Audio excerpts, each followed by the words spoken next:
Başlamayın lan. Başkan, bilim başkanı. Ses sistemini alın.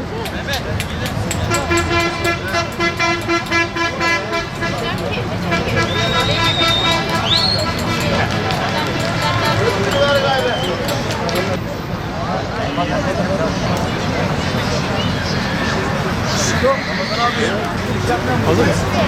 Evet. Sen de. Milletvekiliydi değil mi? Yasin Dal. Birlik ve beraberliğimizi simgeleyen bu anlamlı günde bizleri yalnız bırakmayan Sayın Milletvekilimiz Halis Dalkılıç Bey'e, Vatan Partisi il yöneticilerine ve Milli Beka Derneği'ne ve tüm misafirlere ve tüm emekçi arkadaşlarım adına teşekkür ediyorum. Bu haklı davamızda sonuna kadar mücadele edeceğimizi, yılmadan, yıkılmadan, hakkımız olan işlerimize geri dönünceye kadar eylemimizi sürdüreceğimizi sizlerin huzurunda tüm kamuoyuna bildirmek isterim. Öncelikle şunu belirtmeliyim ki bizler ne ATM, ne bankamatik memuru, ne de istihdam fazlasıyız. Bizler ekmeğini alın teriyle kazanan, İstanbul'a aşkla hizmet eden 82 bin personellerden birileriydik. Geçtiğimiz günlerde Sayın Ekrem İmamoğlu'nun bir programda yaptığı bazı konulara açıklık getirmem gerektiğini düşünüyorum. Öncelikle ilan edilmeden kapalı kapılar ardından işe alım gibi bir şey söz konusu kesinlikle değildir. Buradaki tüm arkadaşlar CV'lerini aylar öncesinden, hatta yıllar öncesinden bile İstanbul Büyükşehir Belediyesi iştirakleri internet adresinden doldurmuştur. Liyakatsiz alım hiçbir sınava, hiçbir kritere bakılmadan işe alımdır. Bizler yazılı sınavdan sözlü mülakata, güvenlik soruşturmasından fiziksel mülakatlara tabi tutulduk ve bu aşamalarda başarılı olan arkadaşlar sadece iş alındı. Madem Sayın Ekrem İmamoğlu her konuşmasında insan kaynaklarında master yaptım, en başarılı yöneticilerden biriyim diye ifadede bulunuyor, buradan kendisine sesleniyorum.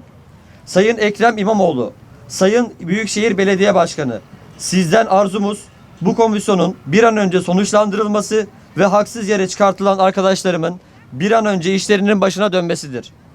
Ayrıca yaptığı açıklamada böyle eylem olmaz, sabahtan akşama kadar davul çalıyorlar diye bir sözü mevcut kendisinin. Sayın Ekrem Bey, sizin ve partinizin anlayışına göre belki böyle eylem olmaz. Evet, sağı solu yıkmadan, yakmadan, devlet malına zarar vermeden, polisle çatışmadan olmaz belki ama bizim aldığımız terbiyede, örfümüzde, adetimizde ancak bu kadar eylem yapabiliyoruz. Ellerinde tencere tava ile eylem yapanlara demokratik haklarını kullanıyorlar diyerek destek verirken geçmişten günümüze gelen davulun sizi neden bu kadar rahatsız ettiğini anlamış değiliz. Bu sizi bu kadar rahatsız ettiyse sözlü bir uyarı yapabilirsiniz. Ve emin olun ki sizi rahatsız etmemek adına o davulu da kaldırır, yine bizlere yakışanı yaparız. Ayrıca sizleri vermiş olduğunuz karardan dönmenizi ve verilen namus sözlerinin yerine getirilmesini talep ediyoruz. Son olarak sözlerimi Hazreti Ali'nin şu sözleriyle bitirmek isterim. Eğer zalim ısrarla zulme devam ediyorsa bil ki sonu yakındır. Eğer mazlum da ısrarla direniyorsa bil ki zafer yakındır. Allah yar ve yardımcımız olsun. Sizlerin her birini tebrik ediyorum. Son derece olgunlukla ekmeğinizin yeniden kazanmak için bir mücadele veriyorsunuz. Hiçbir taşkınlık yapmadan, hakikaten hiçbir kamu malına zarar vermeden, toplumumuzu germeden ekmeğinizin peşindesiniz. Buradaki bu haklı mücadelenizde bizler sizin yanınızda olacağız ve sürekli süreci takip edeceğiz ta ki sonuç alana kadar inşallah. Değerli arkadaşlar, şimdi seçim öncesi aklıma geliyor. Yani Büyükşehir Belediyesi'nin seçimlerinin öncesindeki açıklamalar aklıma geliyor.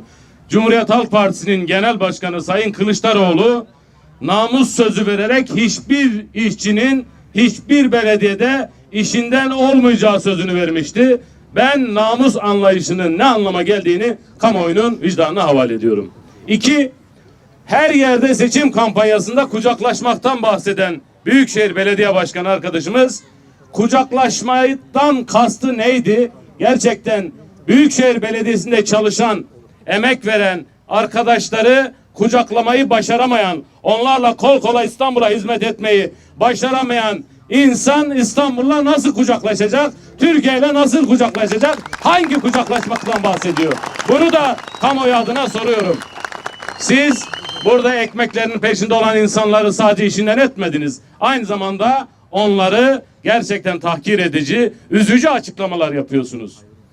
Efendim bankamatik memuru gibi birçok açıklama. Doğrusu bankamatik memuru bir tane varsa bununla ilgili suç duyurusunda bulunmanız, gereğini yapmanız lazım. Burada ekmeğinin peşinde olan insanlarla ilgili efendim 6 ay önce girdi, 2 seçim arası girdi açıklamaları var. Kamuoyu merak ediyor bu konuda. Gerçekten içlerinde 7-8 yıldır, 10 yıldır çalışan arkadaşlarımız var. Bunlar hangi gerekçeyle işlerinden edildi? Bunları merak ediyoruz.